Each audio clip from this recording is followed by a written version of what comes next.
네, 관련 소식을 김열수 한국군사문제연구원 안보전략실장과 함께 자세히 나눠보도록 하겠습니다. 네, 어서 어서 오십시오. 오세요. 네, 안녕하세요.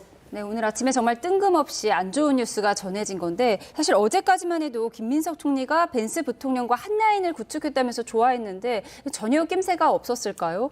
글쎄요, 벤스 부통령하고 김민석 총리하고 얘기한 것은 뭐 쿠팡에 관한 얘기, 예. 그리고 이제 기타 지금 한미 간의 여러 가지 이제 현안들 이런 걸 얘기를 했는데 그때까지만 하더라도 뭐 한 라인까지 구축한다고 그랬으니까 이게 이제 벤스 부통령이 잘 이해를 했구나. 저도 이제 그렇게 생각을 했습니다. 네. 그런데 지금 뜬금없이 트럼프 대통령이 자신의 SNS죠. 트루스 소셜을 통해 가지고 이런 내용을 올린 것이죠. 예. 근데 트럼프가 문제 삼은 것은 이제 한국의 입법 절차 문제인 건데 지금 네. 어떤 상황이길래 그런가요? 그러니까 지금 이제 이게 대미투자 특별법이잖아요. 예. 대미투자 특별법을 작년도 11월 하순에 우리 이제 국회에 제출했거든요. 그래서 그게 국회에 제출해야 그 달 1일부로 네. 이게 소급 적용을 해주는 거예요. 그래서 우리는 11월 1일부로 25%에서 15%의 관세로 이제 된 거잖아요. 예.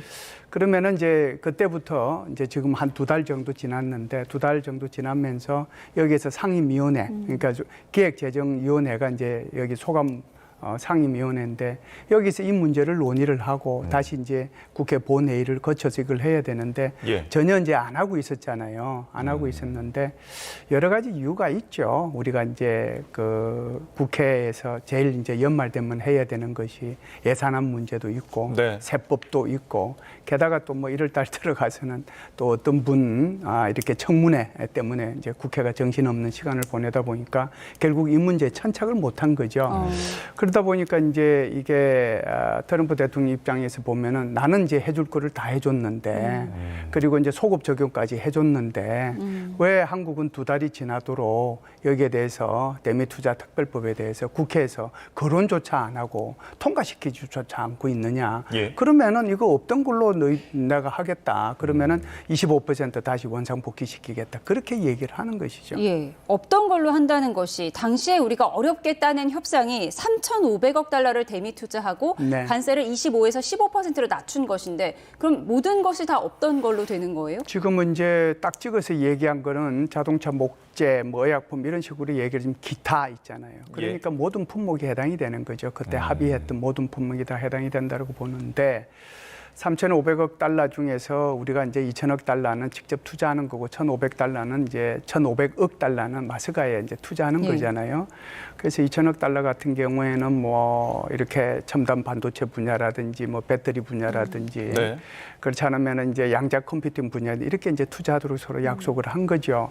대신에 이제 15% 관세를 부과하도록 서로 이제 합의를 한 거잖아요. 그것이 이제 조인트 어펙트 시트로 나왔단 말이죠. 네.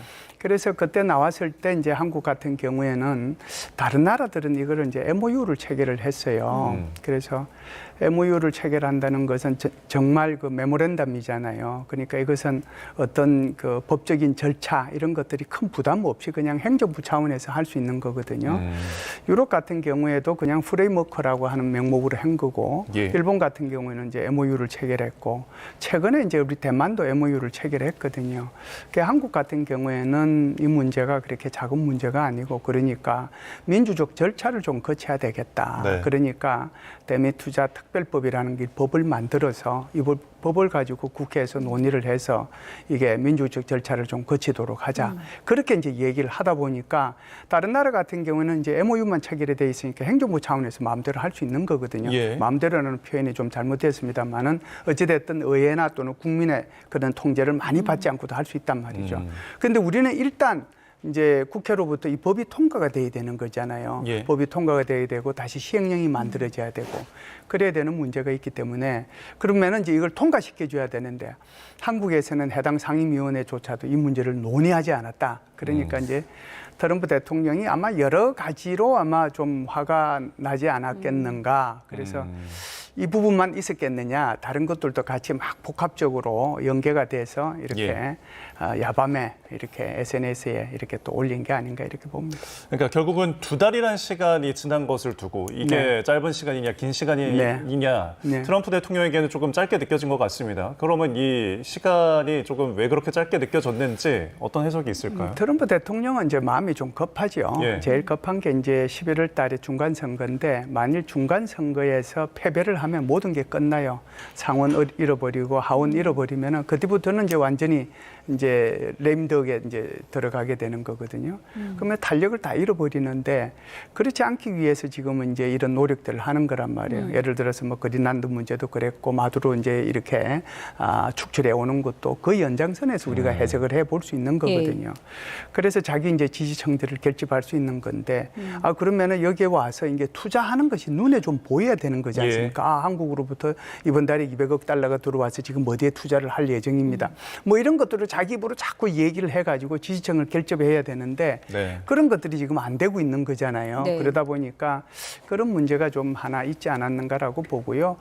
또 다른 문제도 있을 겁니다. 지금은 이제 그 미네소타에 미네소타에 있는 어떤 도시에서 사실상 그 아이스 요원들이 해가지고 미국 주민들이 무관 주민이 한 달 내에 2명이나 지금 죽은 거잖아요. 사실상 그곳이 그 2022년도에도 조지 플로이드인가요? 그 사람 이렇게 흑인인데 백인 경찰들이 목 졸라가지고 죽였단 말이죠. 그러니까 내가 숨을 쉴 수가 없다고 얘기하는 건데 그 동네가 이제 그 문제로 인해 가지고 이제 블랙 뭐 라이브스 매터 그러니까 흑인 생명도 중요하다는 바로 그곳이에요. 그러니까 어찌 보면 굉장히 거기가 이제 어떻게 보면 인권의 성지라고 볼 수 있어요. 그 미네소타주가. 그러면은 이제 여기에 대한 것들이 자칫 잘못하면 굉장히 이제 정치적인 문제로 이제 크게 지금 뭐 이미 뭐 100군데 이상에서 이렇게 집회가 있었단 말이죠. 네. 이제 물론 이제 한 발 물러서긴 했어요. 트럼프 행정부가 자칫 잘못하면은 이달 30일부로 또 다시 한번 미국 연방 정부가 셧다운되는 그런 결과까지 가져올 수 있단 말이죠. 그래서 이제 이런 부분들에 이제 굉장히 이제 어떤 정치적인 데미지를 입은 거잖아요. 트럼프 대통령 입장에서 보면. 그런데 이제 한국에 이런 문제를 툭 던지게 되면 소위 말하는 그 관심이 분산될 수 있는 거잖아요.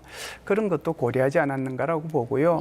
또 하나는 지금 대법원에서 지금 트럼프 대통령이 관세를 부과한 것은 비상경제권한법이라고 하는 거거든요.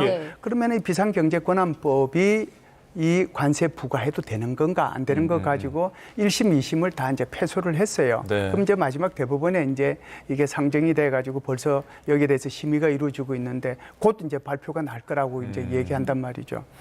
그러면은 이제 이런 것들을 다시 이제 한국 문제를 여기다가 끄집어내 가지고 이제 어떻게 보면은 대법원을 압박하는 그런 수단으로도 사용할 수 있기 때문에 트럼프 대통령은 굉장히 이제 다목적으로 이런 것들을 고려해 가지고 그래서 트루스 소셜에 이렇게 발표하지 않았는가라고 봅니다. 그러니까 미국의 내부 상황, 자신의 지지층 결집을 위해서 우리에게 폭탄을 던진 것과 다름이 없는 상황입니다. 근데 우리도 좀 되돌아보면 2주 전에 과기정통부가 미국 측으로부터 서한을 받았다고 하거든요. 그러니까 결국 이 후속 조치 이행을 촉구하는 서한인데 그렇다면 우리도 좀 대비할 시간이 있지 않았을까 이런 아쉬움도 남습니다. 그 이제 서한의 내용을 제가 이제 직접 못 봐서 그 구체적인 내용은 모릅니다만은 결국은 이제 그게 전체적으로 관세 문제는 이게 우리 과기부로 올 내용이 아니잖아요. 그 과기부로는 뭐가 왔냐면 정보통신망법. 소위 말해서 미국의 빅테크 기업들 있잖아요. 빅테크 기업들 그러니까 이제 뭐 인스타그램이라든지 X라든지 구글이라든지 그런 것들에 대한 그러니까 소위 말하는 그 가짜 뉴스나 그러면 딥페이커 이런 것들을 가려내고 만일 여기에 가려내지 않을 경우는 막대한 벌금을 부과하겠다라고 하는 것이 우리가 얼마 전에 통과시킨 정보통신망법이거든요.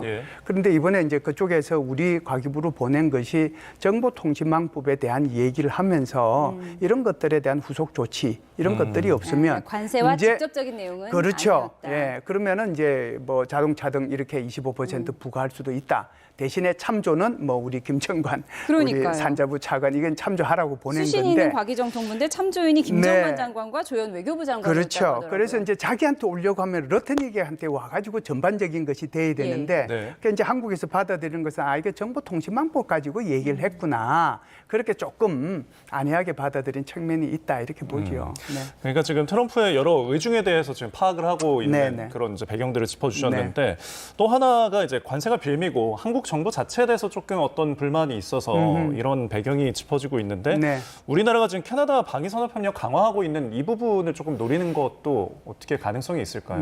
조금 열 많이 받았다라고 저는 생각을 해요. 예. 사실상 지금 미국의 트럼프 대통령하고 지금 캐나다의 총리하고 사이가 지금 안 좋잖아요. 네. 어떻게 보면 51번째 주로 들어오라고 그러고 그리고 이제 캐나다에서는 엄청난 지금 관세를 부과하고 있는 그런 상황이거든요. 그리고 이제 이번에 다보스 포럼에서 정말 캐나다 총리가 완전히 국제사회 지도자로 떠오르는 그런 모습의 연설을 했단 말이죠. 네. 그러니까 우리가 식탁에 앉지 않으면 우리는 메뉴판에 올라가 있을 것이다. 이게 무슨 국제 질서냐. 결국 이제 미국이라는 표현은 단 한마디도 안 했어요.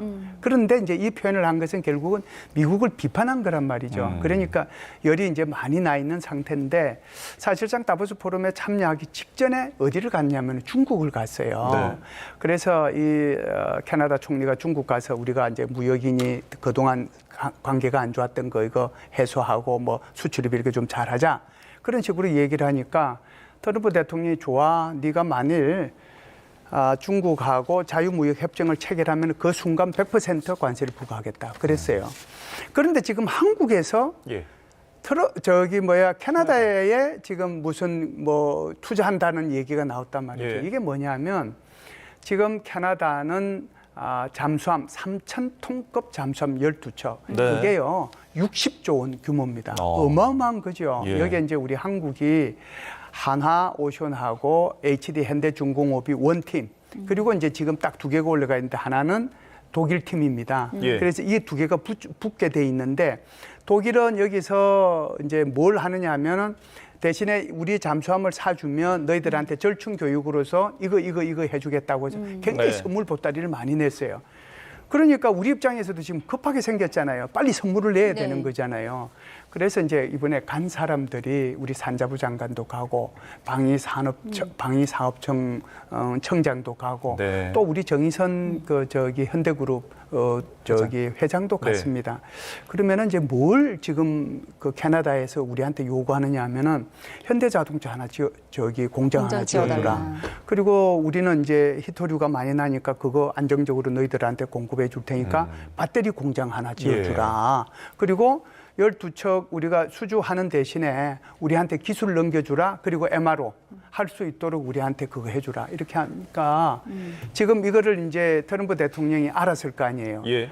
아니 지금 미국에 투자해야 될 것은 국회에 계류시켜 놓고 여기 심의조차도 안 하면서 그 엄청난 돈을 지금 내가 그렇게 싫어하는 캐나다에 한국이 투자한다고 이렇게 된 거죠. 그러니까 이걸 이런 표현이 적절하지는 않지만 트럼프 대통령이 이런 보고를 받으니까 좀 괘씸하다는 생각도 아마 들었을 거예요. 예. 그래서 아마 이런 부분도 영향을 미치지 않았겠는가 이렇게 이 봅니다. 트럼프의 돌발 폭탄 메시지가 진짜 관세를 올리겠다는 건지 네. 협상용인지 이 부분이 이제 가장 중요할 텐데 오늘의 이 메시지의 이유가 쿠팡 문제가 배경에 있다 이런 분석도 있더라고요. 쿠팡이 미국 기업인데 우리 국회가 쿠팡을 괴롭힌다 이런 입장인 건가요? 이제 그거는 두 가지가 이제 다 같이 들어있어요. 좀 전에 이제 우리 정보통신망법이 얘기했지 않습니까? 그러니까 미국의 빅테크들이 여기에 해당이 되는 거죠. 그게 첫 번째 하나고 두 번째가 이제 쿠팡도 이제 해당이 되는 거죠. 쿠팡은 미국의 기업이다. 그런데 너무 과도하지 않는가 여기에 대해서 조사하고 또 통제하고 하는 것이 그러니까 이런 부분들에 대한 것이 너무 과하다. 이번에 물론 이제 김인석 총리가 가가지고 벤스 부통령한테 3,300만 명의 정보가 유출이 됐는데 이걸 네. 그냥 갈 수는 없지 않느냐. 우리가 여기에 대해서 법적인 조치를 하는 것에 대해서는 이게 미국의 기업이든 한국의 기업이든 차별하지 않는다. 예. 네. 그런 얘기를 했어요. 그럼에도 불구하고 얼마나 얼마나 많은 로비를 했는지 모르지만 예. 이 쿠팡의 로비가 결국은 대통령한테 들어간 거죠.